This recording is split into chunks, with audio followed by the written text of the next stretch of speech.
How are ethics defined, and when and where do you draw the line?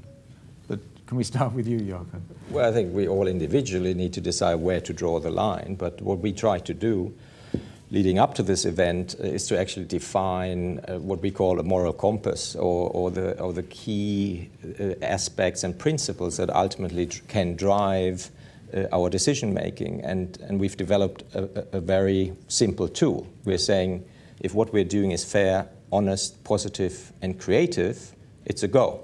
If one of the four is a no, we have to go back to the drawing board. So being fair, honest, positive, creative is something that you can apply every day, every time you make a decision. Is it fair, honest, and positive, and creative what I'm doing? And I think it's something that transcends culturally.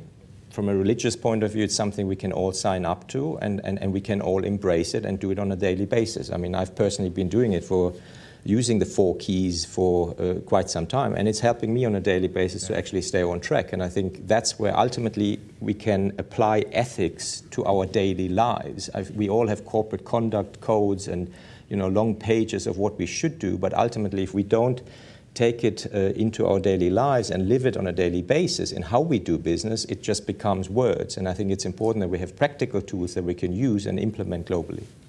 I think it's worth saying that that as companies, we're by no means perfect, and we know that we've got a lot of work to do, in our own companies, to get our own companies right, and we can always do better, and I promise you we'll be trying to do that. But I think transparency, as Mo said, is also critical. I think we're sometimes afraid of the negative repercussions on being transparent, but I think we have to come to a point where it's not something where we are afraid. We are saying, here we are, here's where we are failing, here's where we need to find solutions, and only then we will really get others to join in. And I think that's important, the whole transparency question.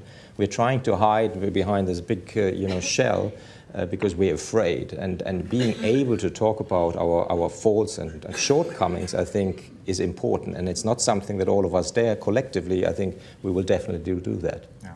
And I'd like to add that I think it's really taking responsibility and also understanding that it's a process, and it's a process that takes time. And I think we need to engage people. I don't think you can just have a code and say this is how it has to be. You have to educate and you have to engage people, and then they want to do it and they want to take responsibility. Strive, any thoughts? Live your values. We've got to live what we say. I'm always saying to our people in Africa, and we're active in so many African countries, the price is too high. There is no deal we cannot walk away from. There's never been a deal we cannot walk away from if you ask us for a bribe. And once that is known amongst your people, that there's also no price, which the price that you pay if you work for us is you will lose your job. So it's a very simple process, but you've got to live your values.